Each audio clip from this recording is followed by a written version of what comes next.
திருச்சியில் நில்லுங்க, கோயம்புத்தூரில் நில்லுங்க, மதுரையில் நில்லுங்க. ஆனால் மக்களை தெருக்கோடியில் மட்டும் நிறைய பேர் சொல்லியிருக்கீங்க ஜெயிலுக்கு போடுங்க ஜெயிலுக்கு போடுங்கன்னு. கூல் சுரேஷை ஜெயிலில் போகிறது உங்களுக்கு அவ்வளோ சந்தோஷமாங்க? ஆட்டின்றது ஒரு நல்ல படம், சிங்கப்பெண்களை பற்றிய படம் அது.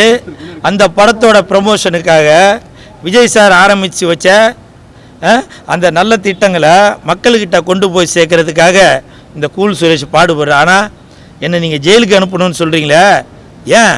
எனக்கு தெரியுங்க உங்கள் உள் மனசில் அந்த மாதிரிலாம் எண்ணம் இல்லை. ஏன்னா கூல் சுரேஷ் கள்ளங்கப்படம் இல்லாதவன்னு உங்களுக்கு தெரியும். ஆனால் நீங்கள் ஜெயிலுக்கு போகணும்னு சொல்கிறதுக்கு என்ன காரணம்னா, உங்களுக்கு இன்ஸ்டாகிராமில் வியூஸ் நல்லா வரணும், சப்ஸ்கிரைபர் நிறையா வரணும், அதுக்கு தானே நீங்கள் ப்ரமோஷன் பண்ணணும். அந்த கடைக்கு போய் ப்ரமோஷன் பண்ணணும், இந்த கடைக்கு ப்ரமோஷன் பண்ணணுன்னு. நீங்கள் என்ன ஜெயிலில் போடுறதுக்கு நாற்று நட்டாயா, களைபறித்தாயா, இல்லை குளிக்கிற பெண்களுக்கு மஞ்சள் அரைத்து கொடுத்தாயா? மானங்கட்டவனே அப்படின்னு நம்ம இவர் கட்டபொம்மன் சார் பேசியிருப்பார். நான் அதை பேசுகிற அளவுக்கு எனக்கு தகுதி பத்தாதுங்க. ஆனால் ஒன்று மட்டும் சொல்கிறேன், நீங்கள் என்ன ஜெயிலில் போடணும்னு சொல்கிறீங்க. என்ன ஜெயிலில் போட்டாங்க உங்களுக்கு தாங்க நஷ்டம், உங்களுக்கு தான் நஷ்டம். என்ன ஜெயிலில் போட்டால் உங்களுக்கு தான் நஷ்டம், என்டர்டெயின்மெண்ட் கிடைக்காது. நீங்கள் உங்கள் பொண்டாட்டிங்கள்ட்ட அடி வாங்குவீங்க, செருப்பால் அடிக்க உங்கள் பொண்டாட்டி, உங்கள் பசங்களாம் விளக்க மாத்திர அடிப்பாங்க. உங்களுக்கு ஒரே ட்ரஸ்ட் ஆகி போயிடும், புரியுதா? கவர்மெண்ட்டுக்கு தான் காசு கொடுப்பீங்க அப்புறம், புரியுதா? அதனால் எதுவாக இருந்தாலும் கூல் சுரேஷ் உங்களுக்கு சப்போர்ட் பண்ணுறதுக்காக, உங்களுக்கு ஒரு மன நிம்மதிக்காக தான் அந்த கூல் சுரேஷ் பாடுபடுறது. என்ன போய் ஜெயிலுக்கு அனுப்பணும்னு சொல்கிறீங்களே, கொலை மிரட்டல் கொடுக்குற அளவுக்கு, டேய் கொலை மிரட்டல் கொடுக்குற அளவுக்கு கூல் சுரேஷ் ஒன்றும் அவ்வளோ பெரிய அப்பா டக்கர் இல்லைங்க. டேய் அப்படின்னு சொன்னால் ஓடி போயிடுவேன், புரியுதா? அப்படி வாயில்லாத பூச்சிங்க. நான் வந்து அதுக்கெல்லாம் சரிப்பட்டு வர மாட்டேன். அதனால் தயவு செஞ்சு நான் வேணால் விவரம் இல்லாமல் பேசலாங்க, நீங்கள் ரொம்ப விவரமாக பேசுகிறீங்களா? சொல்லுங்கள், ரொம்ப விவரமாக பேசுகிறீங்க, போங்க ரீல்ஸ் எடுத்து என்ன மாதிரி இழிச்ச வாயனாக இருந்தாங்க திட்டுங்க, வேறு எதனா புளிச்ச வாயனாக இருந்தால் உங்களுக்கு சப்பு சப்புன்னு வைப்பாங்க இல்லையா? நிற்கட்டுங்க. ஏன் அவர் ராகவா லாரன்ஸ் மார்டின் நிற்கட்டும், அப்புறம் கேபி பாலா நிற்கட்டும், கூல் சுரேஷ் நிற்கட்டும், எல்லாருமே நில்லுங்க. யார் நிற்க வேணான்னு சொன்னால் எல்லாருமே நில்லுங்க. உங்களுக்கு இழிச்ச வாயன் கூல் சுரேஷ் தான் இல்லையா? ஏன் இப்போ நீங்கள் ஒரு படிக்கட்டு வைக்கிறீங்கன்னா எதுக்கு? போய் உச்சம் தொடுறதுக்கு தானே. அந்த ஐடியாவில் தானே எல்லோரும் பிளான் பண்ணுறது. எல்லோரும் நில்லுங்க.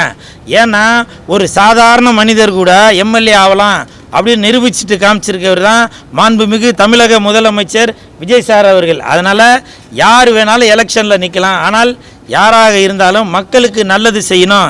எப்படி இப்போ திமுக எம்எல்ஏக்கள், இது டிவிகே எம்எல்ஏக்கள், அப்புறம் டிவிகே அமைச்சர்கள் எப்படி மக்களுக்கு நல்லது செய்யணுன்ற ஒரு எண்ணத்தில் வந்திருக்காங்களோ, அதே நல்ல எண்ணத்தில் திருச்சியில் நில்லுங்க, கோயம்புத்தூரில் நில்லுங்க, மதுரையில் நில்லுங்க. ஆனால் மக்களை தெருக்கோடியில் மட்டும் நிற்க வச்சிடாதீங்க.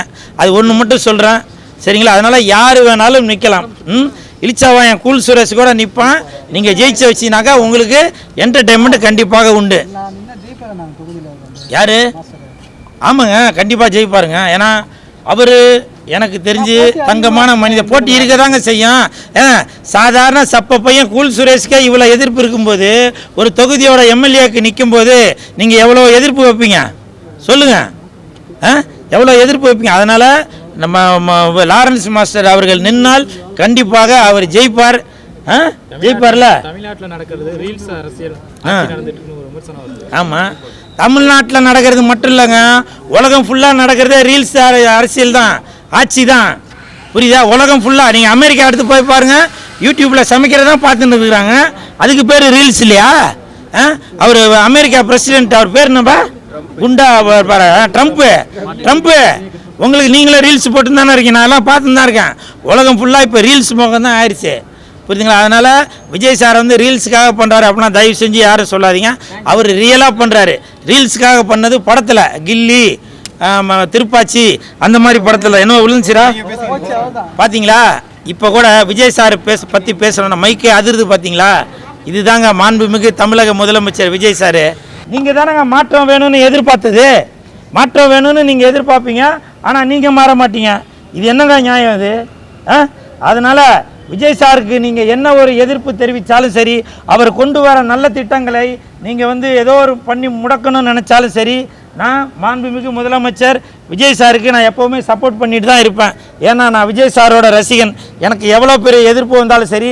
அது மட்டும் இல்லை, இன்னொரு குட் நியூஸும் ஒன்று சொல்கிறேன். இன்றைக்கி காலையில்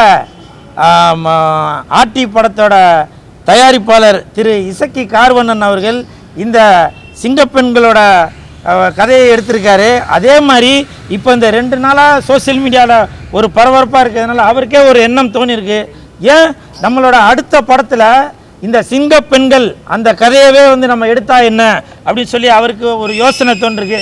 நன்றி நன்றி நன்றி. பாருங்கள், சொல்லும்போது கூட விசில் அடிக்குது. விஜய் சார், நீங்கள் தூண்லேயே இருக்கீங்க, துரும்புலேயே இருக்கீங்க. டிவிக்கு தூண்லேயே இருக்குது, துரும்புலேயே இருக்குது. ஸோ அந்த ஆர்டி படத்தோட தயாரிப்பாளர் இசக்கி கார்வண்ணன் அவர்கள் அவரே தயாரித்து இயக்க போகிற படம் தான் லயன் கேர்ள்ஸ் அப்படின்னு டைட்டில் பேர் வச்சுருக்காரு.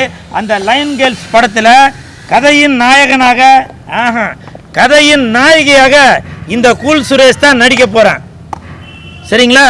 இது வந்து மிகப்பெரிய ஆப்பர்ச்சுனிட்டி. இந்த தமிழக அரசு விஜய் சாரோட அவருக்கு வந்து ஒரு நன்றி செலுத்தும் விதமாக இந்த சிங்கப்பெண் அந்த கதையை லயன் கேர்ள்ஸ் அப்படின்ற ஒரு கதையின் மூலமாக மக்களுக்கு ஒரு விழிப்புணர்வு ஏற்படுத்தும் விதமாக இசக்கி கார்வண்ணன் அவர்கள் தயாரித்து இயக்கவும் போகிறார். அதற்கு காரணம் இந்த ஆர்டி படத்துக்கு நீங்கள் கொடுத்த வரவேற்பு தான். மிகப்பெரிய வெற்றி அடைந்து இன்றைக்கி தமிழகத்தில் நடக்கிற சின்ன சின்ன அந்த விஷயங்கள் எல்லாமே தோலுரித்து காட்டும்படியாக, இனிமேல் நல்லது நடக்கும்படியாக இந்த லயன் கேர்ள்ஸ் சிங்கப்பெண்கள் படத்தை இசக்கி கார்வண்ணன் அவர்கள் தயாரித்து இயக்க போகிறாரு. அந்த பெருமைகள் எல்லாமே தமிழக அரசு மாண்புமிகு விஜய் சாருக்கு அவருக்கு தான் போய் சேரும். அது மட்டும் இல்லை, இந்த ஆர்டி படம் நீங்கள் பார்த்தீங்கன்னாக்கா டைரக்டர் பாலா சார் அந்த படம் பார்த்தீங்கன்னாக்கா எப்படி நம்ம கண் முன்னாடி ஒரு தத்ரூபமாக அந்த கேரக்டராகவே தெரியுமா, அந்த மாதிரி இருக்கும். ஒரு வெற்றிமாறன் சார் படத்தில் விடுதலை படம் பார்க்கும்போது, ஒரு மாரி செல்வராஜ் சார் படம் பார்க்கும்போது எப்படி நீங்கள் வந்து உங்களுக்கு அந்த மனசோட தோண்டி இருக்குமோ, அதே தான் இந்த ஆர்டி படம் பார்க்கும்போதும் தெரியும். மிக காஸ்டியூமில் வந்தேன், அது வந்து பயங்கர வைரல் ஆச்சு, ஒரு ட்ரெண்ட் ஆகி போச்சு. ஸோ அந்த ட்ரெண்டு பண்ண அனைத்து நல்ல உள்ளங்களுக்கும் என் மனமார்ந்த நன்றி.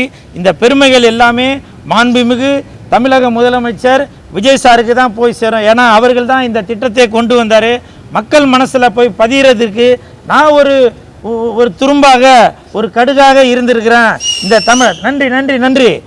இந்த தமிழக அரசிற்கு நானும் ஒரு அணிலாக இருந்து பெண்கள் பாதுகாப்புக்கு நானும் ஒரு சப்போர்ட் பண்ணுறேன் அப்படின்னு நினைக்கிறப்போ அது வந்து எனக்கு ஒரு மனசுக்கு வந்து ரொம்ப சந்தோஷமாக இருக்குது.